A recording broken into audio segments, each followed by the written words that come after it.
What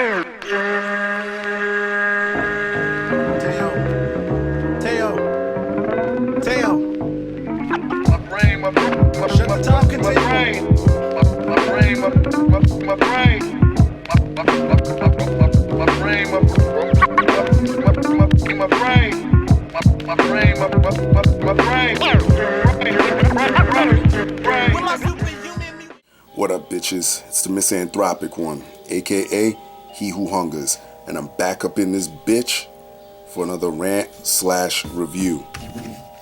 Today I want to talk about Locksmith's latest album titled Lofty Goals. My nigga Locksmith is back from his last album, 1,000 Cuts, and he's back with his latest album, Lofty Goals. You know, first of all, artwork, boom, very straight to the point. Track listing there. I wish I had brought my copy of 1,000 Cuts, because you can see it's sort of similar on the back. But if you have it, just look at the back. Look at it right now.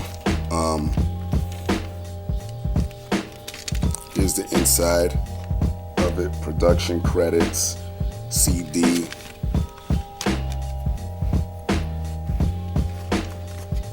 Picture of him there. This isn't really a booklet. The insert is just just a plain insert, back to one sliding insert, back to back.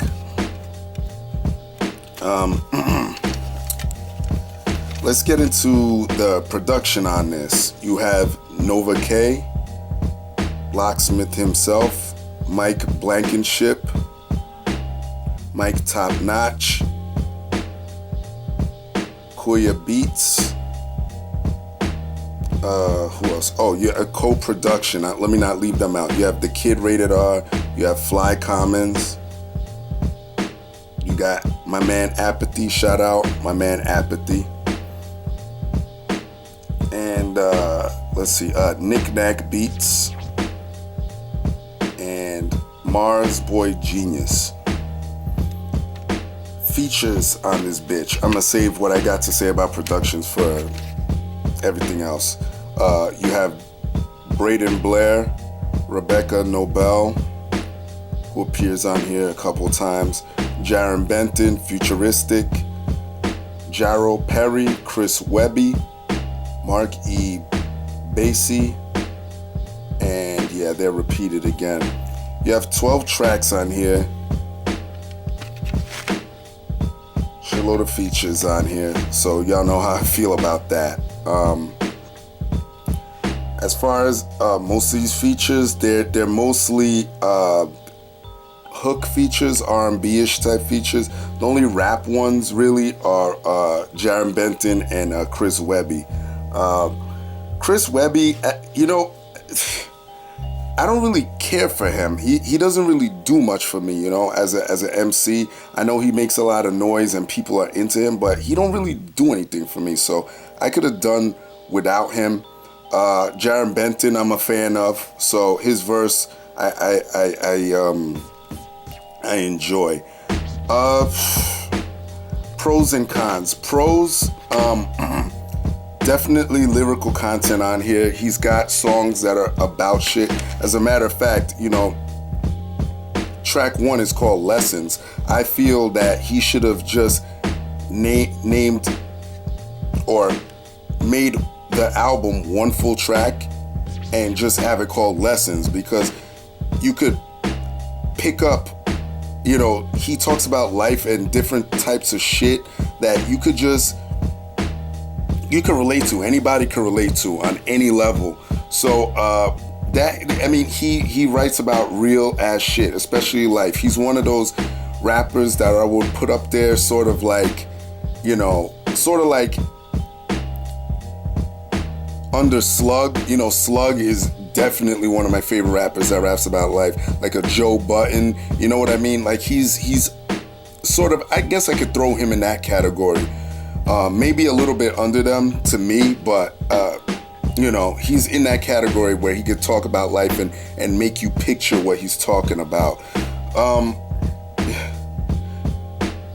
I like on what track was it? Actually, I think it was the track with Chris Webby, how he's talking about how people or MCs will latch onto something that's popular or a problem that happens to be popular, and all of a sudden they're deemed conscious, or they deem themselves conscious, which is something that I relate to because I hate false positivity and all that shit.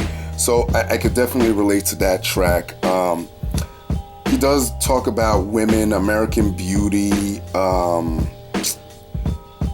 Me Shit, track 6. I love that track lyrically. I think that I love that. Niggas can't tell me shit. You're a grown man. Nobody can tell you anything. They'll talk you down, but niggas can't tell me shit. Cons. The biggest con on here to me is production wise. And I'm only speaking from my own personal taste.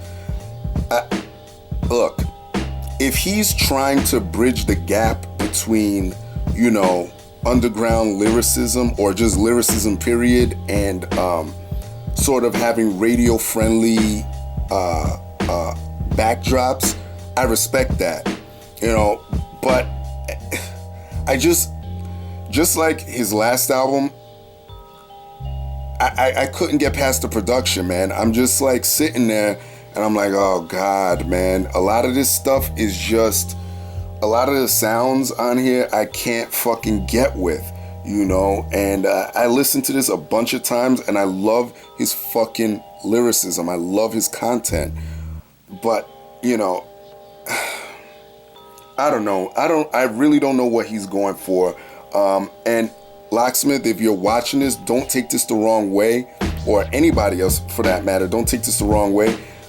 But, to me, I'm going to put you, actually, I've already talked about where I put you, but to me, you're like, with everything that surrounds you as far as lyricism, sound, lyricism, your production, your backdrop, you're kind of like an underground version of Drake to me. Because I like Drake. I'm not going to lie. Some of his shit I could get with. It's just that you don't rhyme about the bitches a lot. You don't have that stigma. To me, you rhyme more about, real ass shit. Although Drake does too, but he's not really known for that. People just, he has a stigma for rhyming about bitches. And I think you're very comparable to him in that sense. That's not a bad thing. I don't know, man. My rating of this album, I would give it maybe a 6, maybe a 6.5.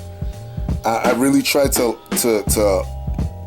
really like it, but I mean, again, if you love lyrics, give it a shot. Tell me what you think, man. That's it. Everybody else, y'all know the deal. Leave your love, leave your hate. Most of all, subscribe. Support dope shit. And that's it, all right? Peace, bitches.